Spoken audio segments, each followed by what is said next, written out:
Hello बच्चों, कैसे हैं आप? उम्मीद करती हूँ आप बढ़िया और एकदम मज़े में होंगे। तो आइए बच्चों, आज के अध्याय में पढ़ने वाले हैं हम विराम चिन्ह के विषय में। विराम चिन्ह अर्थात विराम का अर्थ है विश्राम, रुकना या ठहराव। अपने भाव प्रकट करते समय हम अनेक स्थानों पर रुकते हैं। अगर बिना रुके हम अपनी बात को कहते चले जाएंगे तो सुनने वाले को कुछ भी समझ नहीं आएगा। जैसे यदि कोई मालिक अपने नौकर को बिना किसी शब्द पर रुके यह कहे, भिखारी को रोको मत आने दो, तो यहाँ यह अभिप्राय अस्पष्ट होने से अर्थ के समझने में त्रुटि होना स्वाभाविक है।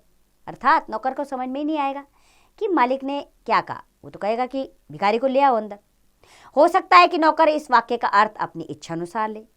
एक और वह यह अर्थ भी ले सकता है कि भिखारी को रोको मत आने दो। दूसरी ओर वह यह भी अर्थ ले सकता है कि भिखारी को रोको मत आने दो। इससे दोनों प्रकार के अर्थों की संभावना हो सकती है। अतः मन के भावों को दूसरों पर भली प्रकार प्रकट करने के लिए विराम चिन्हों के प्रयोग का ज्ञान नितांत आवश्यक है। अर्थात वे चिन्ह जिनका प्रयोग वाक्यों में रुकने के लिए तथा उसका अर्थ स्पष्ट करने के लिए किया जाता है, विराम चिन्ह कहलाते हैं। हिंदी भाषा में निम्न प्रकार के विराम चिन्ह प्रयोग में लाए जाते हैं।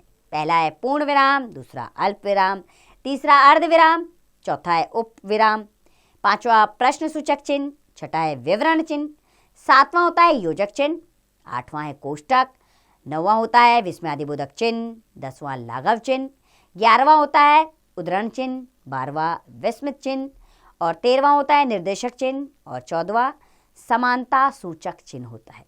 आइए अब एक एक करके इनको विस्तार पूर्वक पढ़ेंगे। सबसे पहले जानेंगे पूर्ण विराम के बारे में। पूर्ण विराम जिसे एक डंडे के रूप में दर्शाया जाता है। किसी बात के पूरा होने पर पूर्ण विराम का प्रयोग किया जाता है।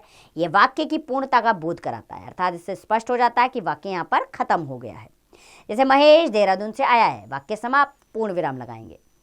पुष्कर में ब्रह्मा जी का मंदिर है, खत्म वाक्य, पूर्ण विराम का प्रयोग कीजिए। अगर नहीं करेंगे तो व्याकरण की अशुद्धि मानी जाएगी। दूसरा है अल्प विराम।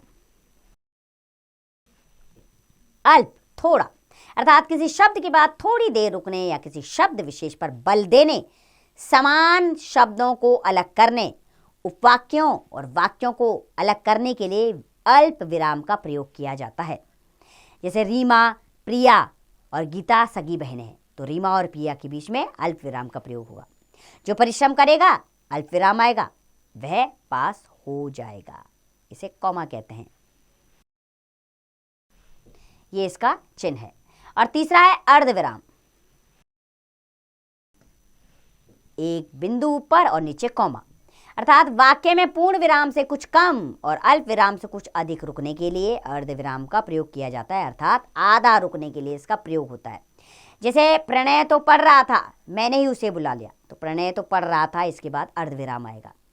ईमानदारी मनुष्य का गुण है, बेईमानी दोष है, ईमानदारी मनुष्य का गुण है, इसके बाद अर्ध विराम का प्रयोग होगा। चौथा है उपविराम। ये दो बिंदुओं के रूप में दर्शाया जाता है। वाक्य में किसी बात को अलग करके दिखाने के लिए उपविराम का प्रयोग किया जाता है। जैसे विज्ञान एक वरदान या अभिशाप, तो विज्ञान के बाद उपविराम आएगा। मेरे प्रिय नेता महात्मा गांधी, मेरे प्रिय नेता के बाद उपविराम का प्रयोग होगा। पांचवा है प्रश्न सूचक चिन्ह। वाक्य में प्रश्न का बोध कराने हेतु वाक्य के अंत में प्रश्न सूचक चिन्ह लगाया जाता है, अर्थात जिन वाक्यों में प्रश्न पूछा जाता है उसके अंत में पूर्ण विराम न लगाकर प्रश्न सूचक चिन्ह लगाते हैं। जैसे संदीप कहाँ जा रहा है, बाहर कौन शोर बचा रहा है, तो इन वाक्यों में प्रश्न पूछा गया है, तो अंत में प्रश्न सूचक चिन्ह आएगा। छठा है विवरण चिन्ह, अर्थात वाक्य में जब किसी बात का विवरण, उत्तर या उदाहरण अगली पंक्ति में देना हो तब विवरण चिन्ह का प्रयोग किया जाता है। जैसे निम्नलिखित वस्तुएं भिजवाइए, इसके बाद विवरण चिन्ह, ये दो बिंदु और एक डैश के जरिए बताया जाता है इस चिन्ह को। दहेज प्रथा में निम्नलिखित दोष है, इसके बाद विवरण चिन्ह लगाया जाएगा। सातवां होता है योजक चिन्ह,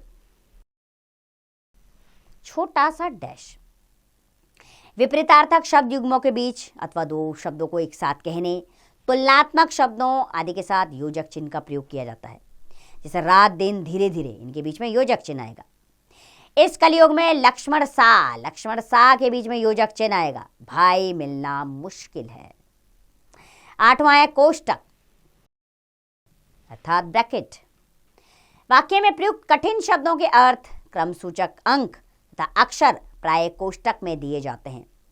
जैसे लघु को अच्छे से बताने के लिए छोटे शब्द लिखना है तो उसको हम कोष्टक में लिखेंगे। उद्योगों को बढ़ावा देना चाहिए, 1 2 3 लिखने के लिए हम कोष्टक का प्रयोग करेंगे। क ख ग लिखने के लिए भी हम कोष्टक का प्रयोग करते हैं। 9वां है विस्मयादिबोधक चिन्ह। ऊपर एक डंडा और नीचे बिंदु के रूप में ये चिन्ह दर्शाया जाता है। विस्मय, हर्ष, शोक, घृणा आदि भावों को सूचित करने वाले शब्दों के बाद विस्मयादिबोधक चिन्ह का प्रयोग किया जाता है। जैसे वाह, पार्टी में तो आनंद आ गया, तो वाह के बाद विस्मयादिबोधक चिन्ह आएगा। काश कल की छुट्टी होती, काश के बाद विस्मयादिबोधक चिन्ह। 10वां है लाघव चिन्ह, जो छोटा सा शून्य के रूप में दर्शाया जाता है। किसी शब्द का संक्षिप्त रूप बताने के लिए लाघव चिन्ह का प्रयोग किया जाता है। जैसे डॉक्टर को संक्षिप्त रूप में लिखने के लिए डा, ऊपर आगत होने का चिन्ह और छोटा सा शून्य लगा देते हैं, लाघव चिन्ह होता है। मास्टर ऑफ आर्ट्स, MA को दर्शाने के लिए M के बाद शून्य, A के बाद शून्य, यानी लाघव चिन्ह लगा के समझा दिया जाता है इसके बारे में। 11वां है उद्धरण चिन्ह। उद्धरण चिन्ह 2 प्रकार के होते हैं, इकहरा उद्धरण चिन्ह और दोहरा उद्धरण चिन्ह।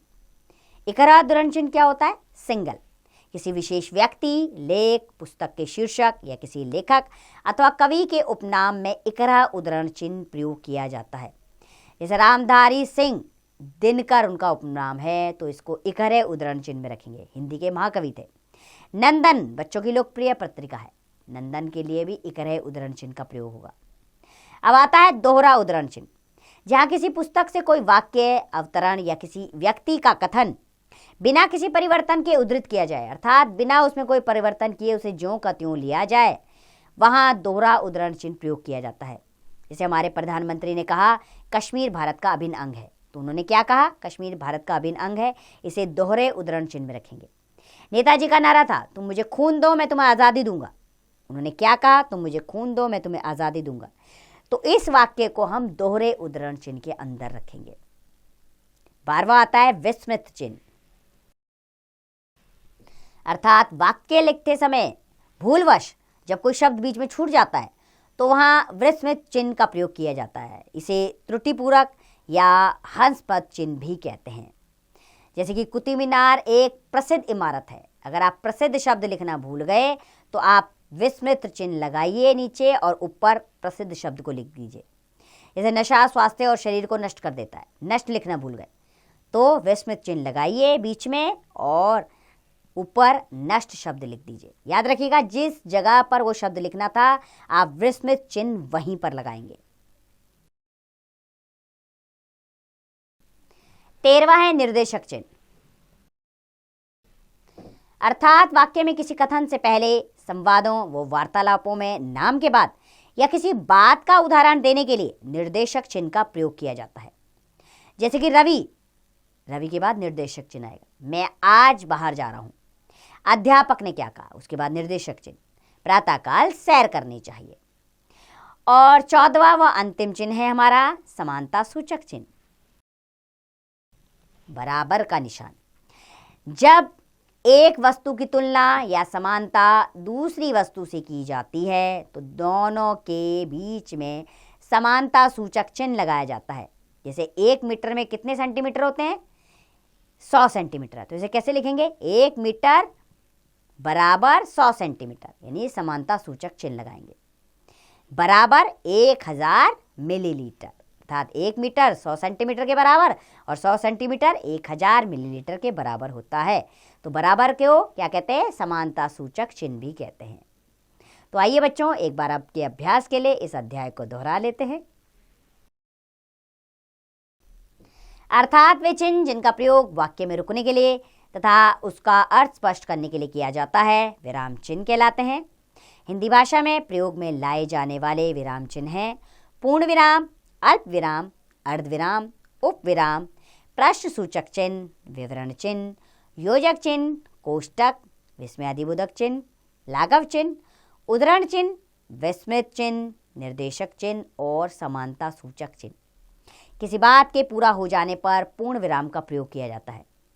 विस्मय, हर्ष, शोक, घृणा आदि भावों को सूचित करने वाले शब्दों के बाद विस्मयादिबोधक चिन्ह का प्रयोग किया जाता है।